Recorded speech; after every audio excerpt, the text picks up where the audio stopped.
to Atheist Talk on KTNF, AM 950, the progressive voice of Minnesota. Good morning to all of you joining us locally by radio and streaming online. We appreciate you tuning in. Today is Sunday, January 21st, 2018. I'm your host, Maddie Love. In studio and joining us via Skype is Sarah Austin, host of the Sarah Talk podcast. This is an open conversation. We welcome and encourage listener interaction with your phone calls to 952-946-6205, your emails to radio@mnatheist.org, tweet us at Atheist Talk, or send us a message over at Facebook, facebook.com/Atheist Talk. Sarah, thank you for joining me this gorgeous January morning. Are you looking forward to that big snowstorm we're going to get today? Good morning. Thanks for inviting me on.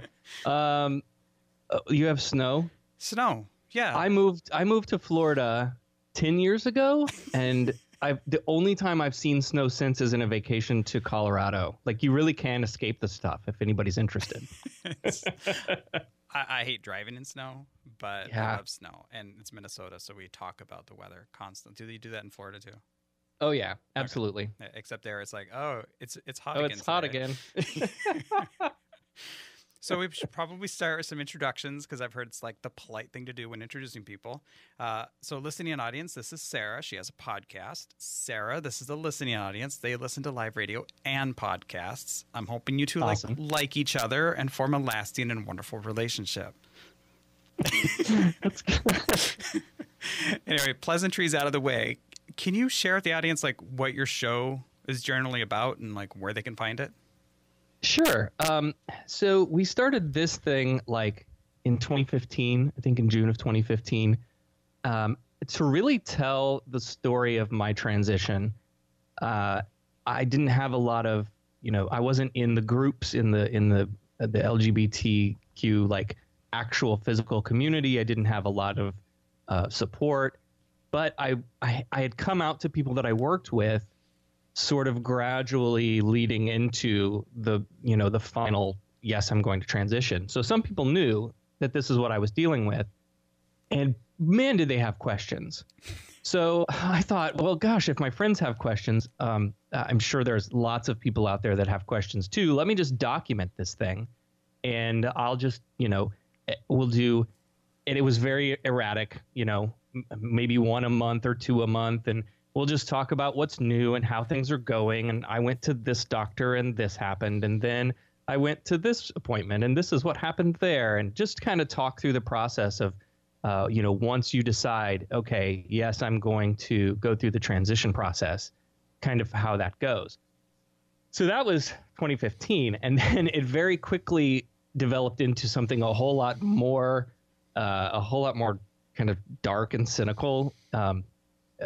Donald Trump became the president of the United States. And then we had to talk about the other things that affect the community. And we talked a lot about things that were in the news. And it seems like, just from looking through this information, that if there's a group that often attacks or tries to withhold rights from us, it's often religion. And that's not something that I had ever really like publicly addressed for myself. And so I very quickly I tried to rush through the angry atheist phase because I understand that there's a segment of the atheist community that's like, okay, you're toxic and we don't want you to be, we need to be able to handle this like adults. Quit being angry and quit just, screaming into the void. But people are going through that phase of the belief transition too, I guess. So there's some merit to that. But it very quickly like morphed into, okay, let's talk about all of the things all of the laws that are being pushed through to give religious privilege to allow people to, not serve you at the coffee shop or whatever.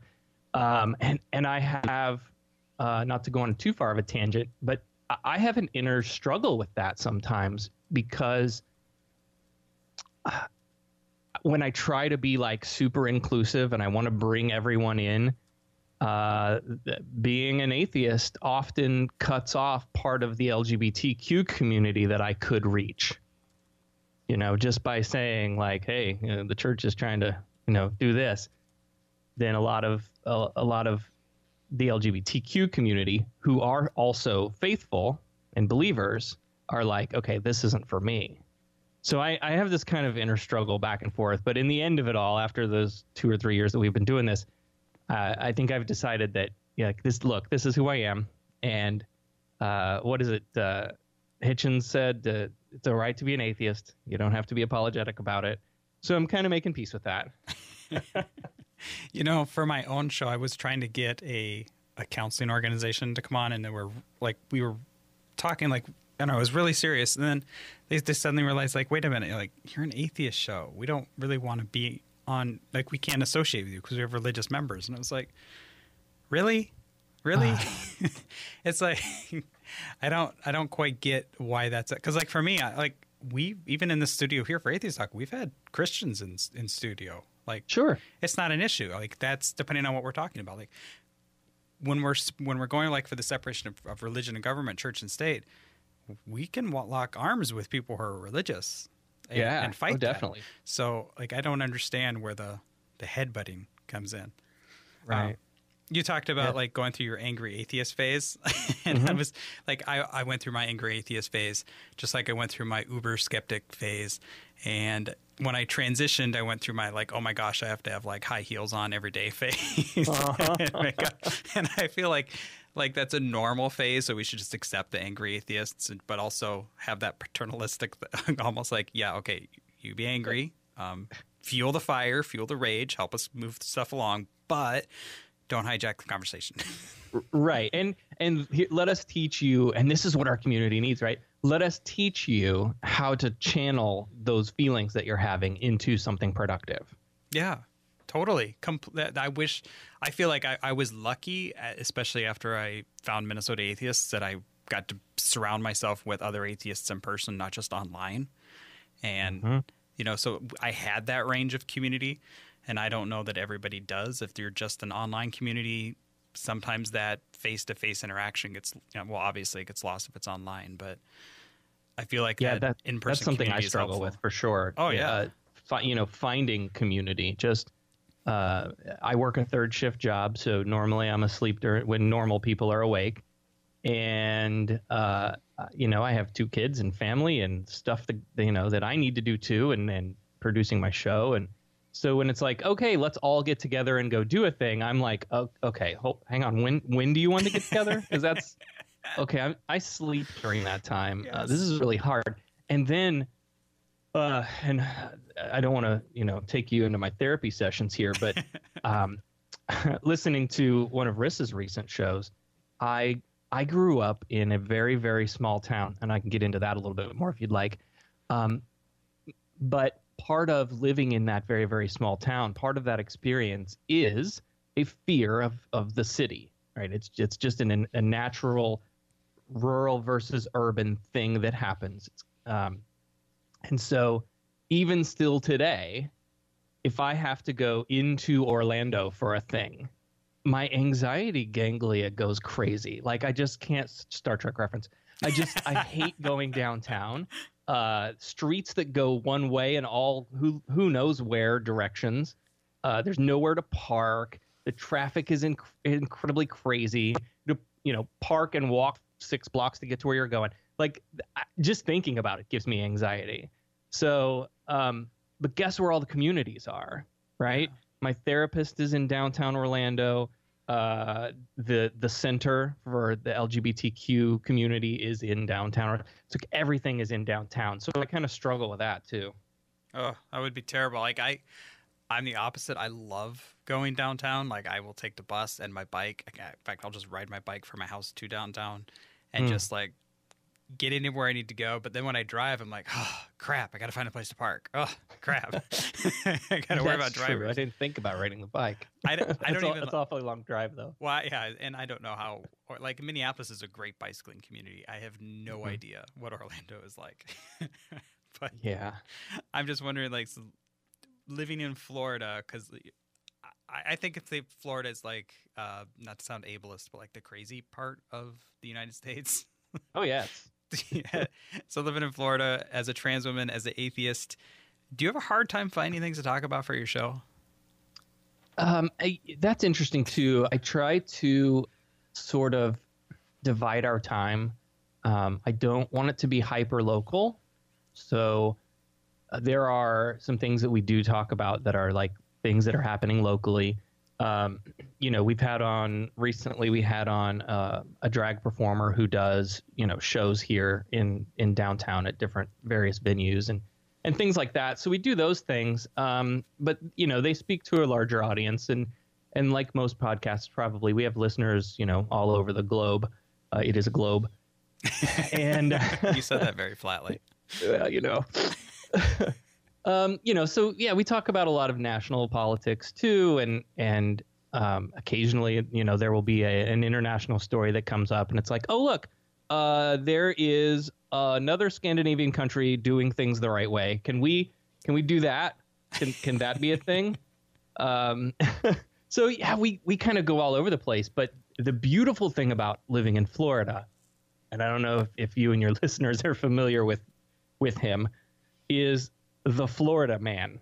Do you guys know about the Florida Man? I had known nothing about the Florida Man, but I also have 30 seconds before the break. So you got it.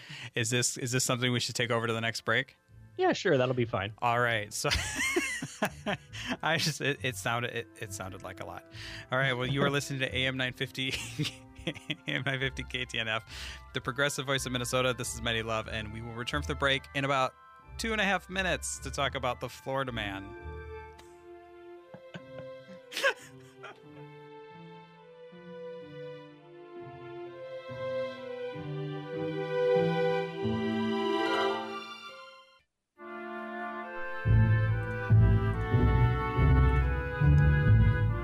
Welcome back to AM 950 KTNF, the progressive voice of Minnesota. You're tuned into Atheist Talk. I'm your host, Matty Love, talking with Sarah Austin from the Sarah Talk podcast. Before we get back to the show, I want to remind everyone listening live that immediately following this program, you can listen to American Atheist Viewpoint, an official production from American Atheists. If you miss an episode live, you can always catch American Atheist Viewpoint by subscribing to the podcast version in Apple Podcasts, Google Play, Stitcher, Spotify, or your favorite podcast app.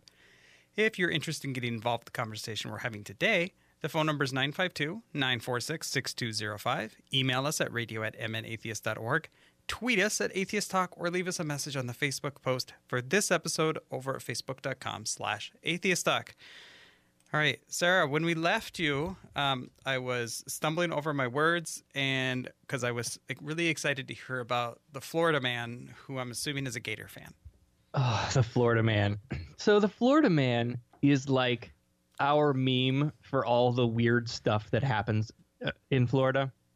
And like you say, like we have some special people, so there is some really strange things that happen.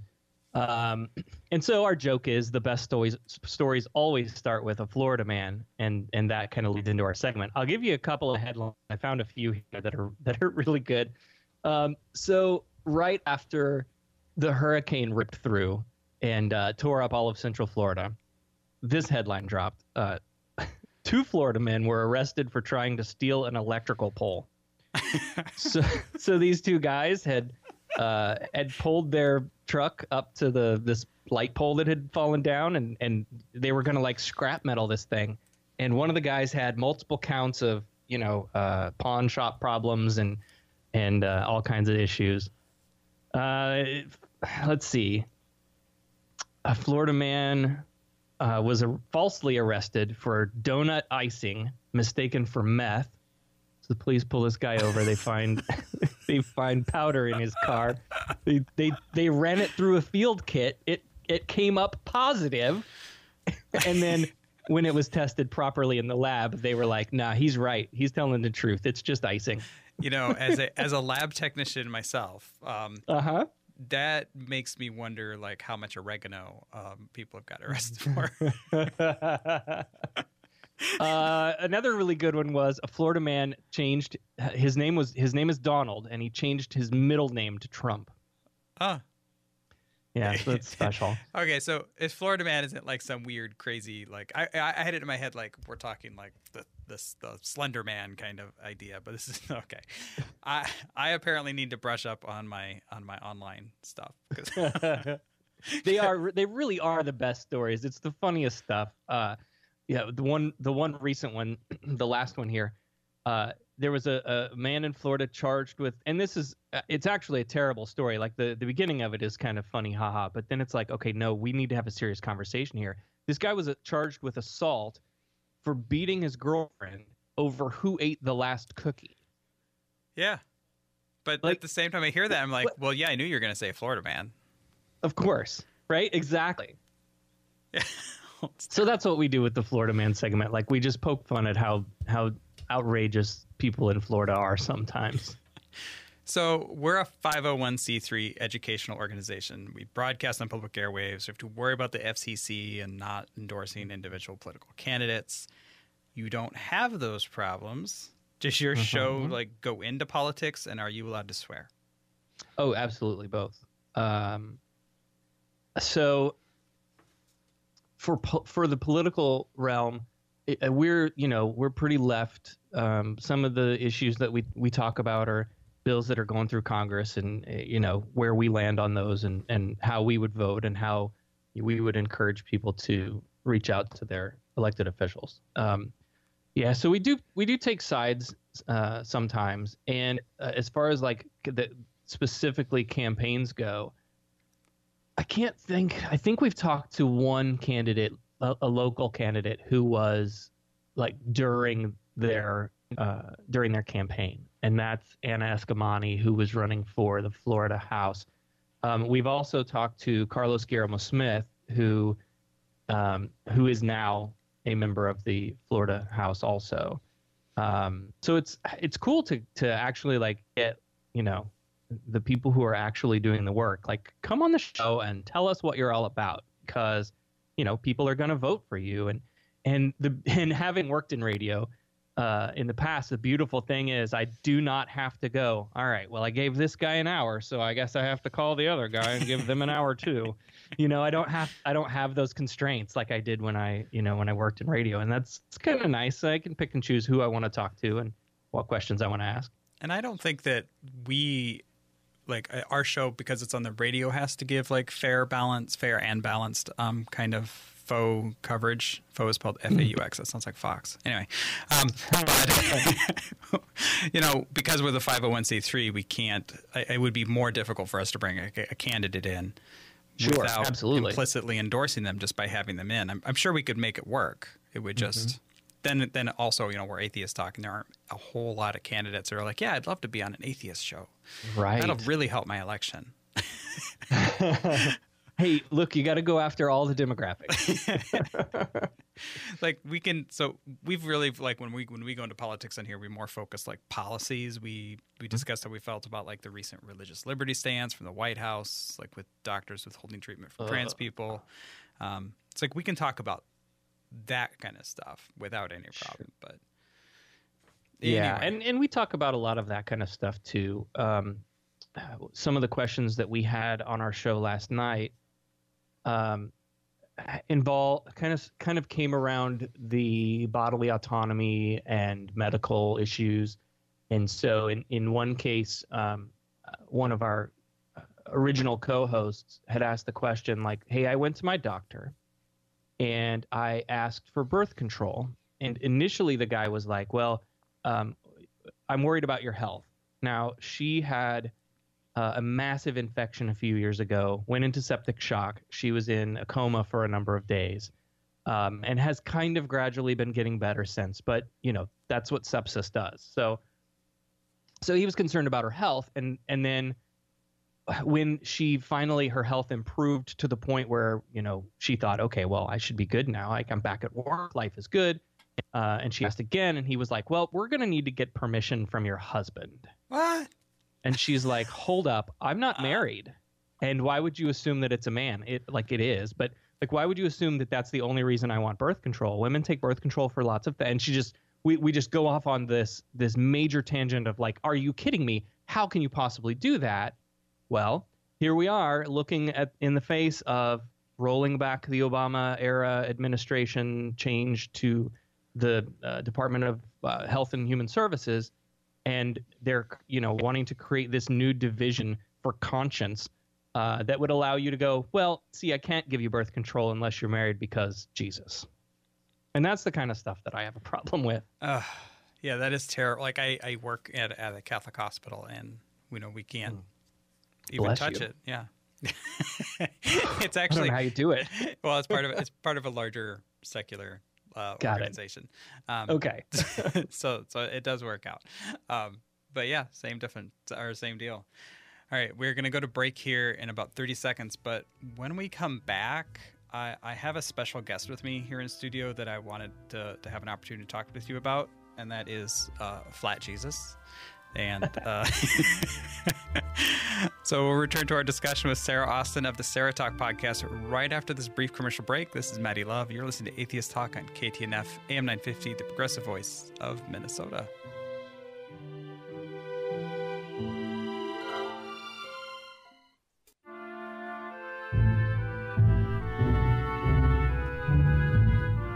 Thank you for tuning in to Atheist Talk on AM 950 KTNF. I'm Maddie Love, chatting via Skype with Sarah Austin of the Sarah Talk podcast.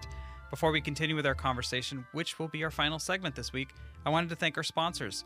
All of us at Atheist Talk are asking for your help in keeping secular voices on the public airwaves and in podcast form. Atheist Talk is produced with funding from the Minnesota Atheists and Cucumbers Restaurant in Edina. Please consider visiting our sponsors, and if you do, let them know that you appreciate their support of Atheist Talk. If you would like to advertise in this program and help keep us on the air, please contact us at radio@mnatheists.org. This radio program is put together by dedicated volunteers and the generous donations of people like you. It's because of listeners like you that we're able to keep Atheist Talk on the radio. If you're able to help with a donation, please consider doing so at our Radio Fund page, or for as little as $1 an episode, consider becoming a patron of our show by heading over to patreon.com/atheisttalk. Minnesota Atheists is a 501c3 tax-deductible organization. When we say we couldn't do the show without you, we really do mean it, and we really are truly grateful for all your contributions. Music for Atheist Talk is by composer and member Brent Michael David. As always, check out the Minnesota Atheist website at mnatheist.org, where you can browse articles, book reviews, and the calendar of upcoming events. I want to draw your attention to two events in particular. The first event is the January public meeting of Minnesota Atheists. Board nominations begin at 1:15. But the real awesome stuff, that happens at 2 when we welcome the one, the only, the utterly awesome LGBTQ rights activist Marissa McCool. She's been a repeat guest on the show, and we look forward to having her as a speaker later today. The second event is from another past guest. Inclusivity is hosting the Kindness Bowl. Check the show notes for complete details, but they are looking for acts of kindness on their website to see which city is the most kind. Personally, I live in Eagan, so I'm pretty sure that Eagan is going to win hands down. All right, mischief managed. That was an awful lot of talking from me, and we should probably get back to our super awesome guest, Sarah Austin from Sarah Talk, which I almost called Atheist Talk because I'm so used to saying that. So when we left, I mentioned I had an in-studio guest as well. It was Flat Jesus, and I love Flat Jesus, I think more than I loved Jesus when I was a Christian. Wow. I'm just saying, because like when I was just thinking about this morning, like when I was a Christian, I equated love with like following somebody's rules or obeying somebody, which I know is a really toxic way to think about love. But I feel like it's kind of promoted by a lot of, at least my branch of Christianity that I was in. Definitely. But like Flat Jesus here, I was like, oh, I don't want him to get hurt. I got to be careful. I got to protect him. There you go. Well, that's a neat way to look at it. Yeah. So like, I actually love Flat Jesus more than I loved real Jesus. Which is really sad and funny and like tragic, maybe all at the same time. So can you share with the listeners who the hell, who Flat Jesus is and how he came about? So Flat Jesus is, I'm kind of one of those people that just, my mind doesn't shut off. I've diagnosed ADHD many, many years ago. And so my brain just races all the time. And I have these ideas that pop into my head every once in a while. That I usually forget. I'm real bad at keeping notes, but this one stuck with me. So on my way to and from work every day, I drive right by one of those churches that has the gigantic cross out in the backyard. And so this is very heathenry of me, but eventually I started looking at this cross and I thought, I wonder where I would have to stop my Jeep, get out and stand in order to have the proper perspective of depth to make it look like I was hanging on that cross and pose to take a picture while hanging on. And it's a busy it's a highway. It's a lot of traffic. Okay, maybe that's not the safest option. I shouldn't stop on the roadway to try to take a cross selfie. So then wouldn't it be great if I had a picture of Jesus that I could just hold up there and take a picture with? And I've yet to do that because, again, the road's really busy and I just haven't done it. But so I came back and I thought, okay, we could have some fun with this. We could, we'll get our listeners to print these things out, take pictures, send them back in, hashtag Flat Jesus. So you've heard of Flat Stanley. Now there's Flat Jesus. And you can print them out and take them with you anywhere you want to go. I have the one here in the studio that travels around with us is one that my wife did. And he has a I Heart My Two Dads shirt. He has a rainbow skirt and rainbow hair. And he's holding a Dunkin' Donuts drink with a sign and the other hand that says, I love you. Aw, I like that Flat Jesus. Yeah, it's really good. I like that one too. But we take him to like events that we go to. We set up a booth. This past year we did, I think, 2 or 3 events. We did Polk Pride, which is the county that we live in, Polk County. Their Pride event. We did Orlando Pride in downtown Orlando. And then we did the Transgender Day of Remembrance. And we tabled at all of these things. We set up our studio right there and did some interviews with some people. But of course, we like to bring Flat Jesus with you. And now he comes in, controversially, he comes in 4 different formats that you can print. You have the color your own, which is lots of fun. You can give him rainbow hair if you'd like. Then there's White Jesus, because that's a guy we'd let on a plane, right? Then, contrary to popular American opinion, Jesus wasn't a basic white dude, so there's a darker-skinned option as well. And then what I called White Republican Jesus, which is just a tongue-in-cheek poke. Jesus is wearing a Made in the USA shirt. He's holding a flag, and there's a rifle in the other hand, and he's got a bald eagle sitting on his shoulder. That's the one that helped write the Constitution, right?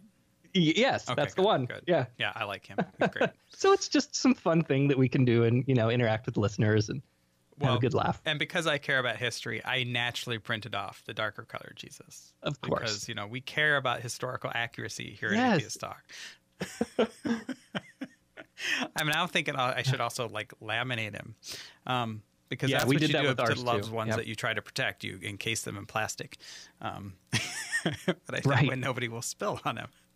Now, it turns out there's actually an hashtag Flat Jesus is a real thing that actual Christians do. And so we're kind of crowding in on their space. I had no idea until I started, coming up with this thing that it's an actual real thing. But of course it's a real thing. Of course. Well, I have... I just this morning tweeted our Flat Jesus picture. So I hope I don't. Well, I really don't care if I upset a whole lot of Christians. I love it. That's great. Well, and ironically, we did an episode on Islam a couple weeks ago, and we had just got an email from somebody who was really mad at us because why are we criticizing Islam and we never make fun of Christianity, and we're like, do you not listen to this show? I'm in Florida, and I know that you make fun of them all equally, just like we all do. Well, yeah, and it's kind of like a love the sinner, hate the sin kind of thing. We don't really make fun of the people as much as we do the stupid ideas. Sure, it's bad ideas, absolutely.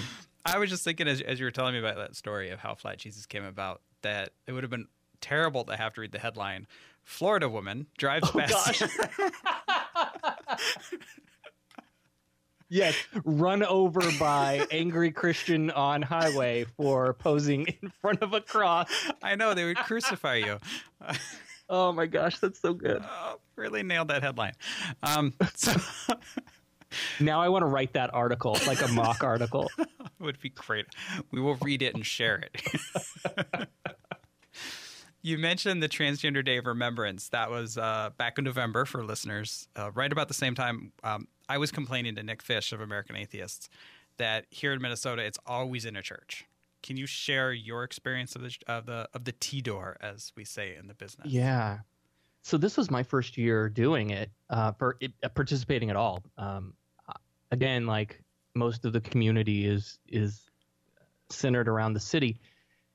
And so after that experience, I was like, okay, I need more hours in the day. I don't know how I'm going to do this, but I need to create something for my area because we don't have one. And Polk County is it's a very red county, lots of good old boys and pick 'em up trucks. And when they had their Pride event, it was like their third year, I think, of doing it. I was astonished by the trans representation. I just couldn't believe in a county so backwards that there were that many of us. And so then when I went to the T-Door event in Orlando, I'm like, oh, I have to do this. I have to be involved somehow in organizing one more locally for me. So I'm working on that. Ours was held. There's a couple that are in Orlando. I believe both of them are at college campuses. The one we went to was at Valencia College on their East campus. And the trans woman that organizes it, she's put together a number of different events that a couple that we've been involved in. Every year they do what's called Gay Days. There's an organization here that they rent out the one of the water parks at Disney and have like a after hours night party at the water park. And they all show up at the Magic Kingdom on the same day, and we all wear red shirts and we all have a really good time. And so she created an event alongside that in 2016 that was called Transpire. That was a trans specific event inside the Gay Days event. That was really cool. Like, we'd never done anything like that before here either. So we went to that, and she organized the Transgender Day of Remembrance as well. And on Facebook, there was a conversation happening about, we've got everything lined up. I think we've got it. We've got all the candles. We've got everything we need. Everything's ready to go. The only thing we're really missing that we don't have yet is a faith leader, a preacher, a pastor, to do an opening, closing invocation. And so I clicked reply, and I said, hand in the air, hey, how about a secular invocation? And, I even got a couple of messages privately from others who were like, hey, thank you for asking. And I had no idea that these people were like my people. I had no clue. I didn't think, any of them that this would be something that would spark them. So, and so they said, yeah, sure, let's do it. And I wrote a invocation that was based loosely off of one that had been used in a state legislature, but I tweaked it to, be about our community, our universities, and that sort of thing. And I did that, and then they asked me to say a few words before we read the names, which I wasn't prepared to do, and I lost it and started crying in the middle of that, and it was a very interesting experience indeed. Yeah, and I came from the opposite aspect when I left religion. My transition was part of that. And so it was like, I couldn't believe that there were anybody in the trans community that was religious. And then I got my eyes open that like, hey, we're a big diverse group. All right, so I have got just like, I don't know, 15 seconds. All right, well, I'm going to let you go so that I can close out the show. This was super awesome. Thank you so much, Sarah. My pleasure. Absolutely. Thanks for having me. Awesome. Well, thank you for tuning in to Atheist Talk. I'm proud to be on air with Minnesota Atheists, and I hope that everyone has enjoyed the show. The show does depend on the generous support of our members, sponsors, and donors. Please consider supporting the show through the donation link on mnatheist.org or our Patreon page. This has been Atheist Talk on AM 950 KTNF, the progressive voice of Minnesota. All opinions and ideas expressed on today's show were the opinions of the guests and hosts and do not necessarily represent the opinions and ideas of Minnesota Atheists.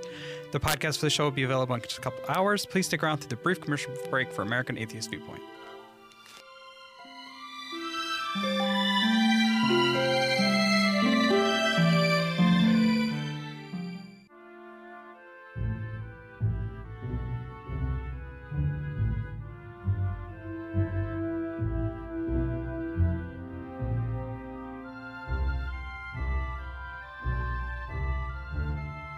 Hello and welcome to the American Atheist Viewpoint. I'm Nick Fish, National Program Director for American Atheists, and thank you as always for joining us. This week, the Trump administration announced the creation of a new Conscience and Religious Freedom Division within the Department of Health and Human Services Office for Civil Rights. This new division is tasked with essentially shielding medical professionals who refuse to treat patients because of their own religious objections and exempt them from certain equal protection and public accommodation laws. In addition, Health and Human Services has announced a proposed rule that we're still looking over right now that would allow healthcare providers to discriminate against patients and deny them treatment on the basis of their own religious objections, as they relate to specifically end-of-life care, abortion, and a number of other topics. This is not an unexpected development. This is something that we've anticipated for quite some time. The rule change comes in response to a change that was made during the Obama administration to extend non-discrimination protections to individuals in the healthcare sector.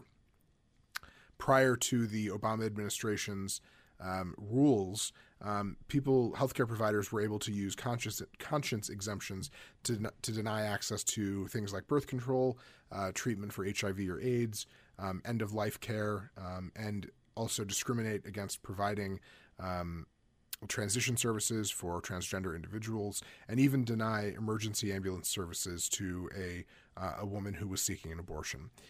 These are all things that have happened. This isn't hypothetical. These are actual real-world cases.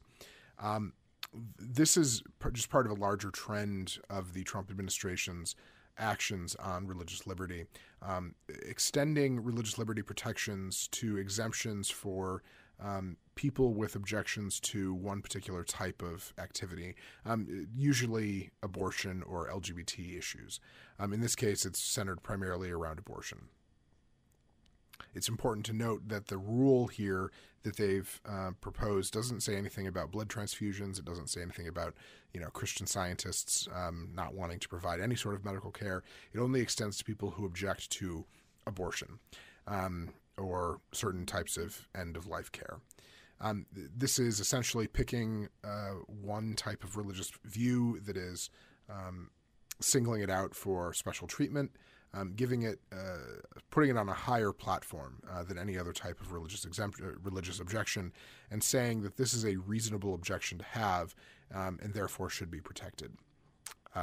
This is not, as some people would say, about simple contract or liberty issues where if you don't want to carry out any sort of medical procedure, you shouldn't have to. That's not what this is about. That's not what they're saying. They're saying that if you have a religious liberty objection for this one type of procedure or this one class of procedures, then we will give you an exemption. That is not extending a liberty argument for everyone writ large. That is privileging a very specific type of objection and one that shouldn't hold any additional weight under the Constitution. And not only are these protections not required under the Constitution, they're not even required under RFRA, the Religious Freedom Restoration Act. RFRA doesn't create an opportunity or doesn't create a right for you to sue your employer for firing you for not doing your job. These proposed rules would allow private medical professionals, medical providers who say that they don't want to participate in these types of services to initiate a cause of action potentially against their private employer who says, no, your job is to perform medical services that are as medicine would dictate and as best practices under medicine would dictate, not according to religious dogma. And if you can't do that, we're going to fire you.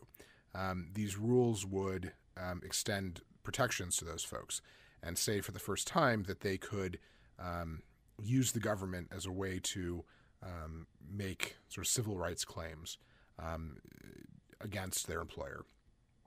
Now, this is sort of backwards, and this division is being placed under the Office for Civil Rights, which is sort of perverse in a way, because what it's doing is allowing discrimination against vulnerable people, potentially LGBT people, especially women, folks who do not have a lot of structural power here, and putting people who have religious objections to certain types of medical procedures above actual vulnerable people who need medical care. Not only that, it also undermines trust for patients with their doctors. If a doctor is not giving you the best medical advice, but is instead basing their medical treatment or what they're going to do for you on the basis of their religion and not on what you want or what you need, that really undercuts the trust that is supposed to exist between a patient and a doctor. These conscience protections are very much the current battleground of religious freedom issues in the United States right now. The religious right knows that they can't repeal too many of the protections that currently exist, and that the tide has changed and the tide is turning toward more expansive civil rights protections. So what they're trying to do is write in these conscience objections. These are not new things, though. These have been around since the civil rights era.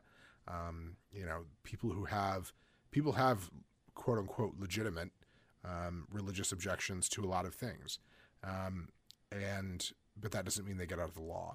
And this announcement of the rule and the office came the day after National Religious Freedom Day, in which the president put out a statement that included a line that was really troubling. And I'm going to read it for you.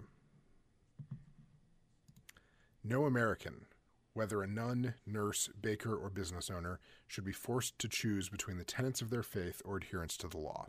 End quote.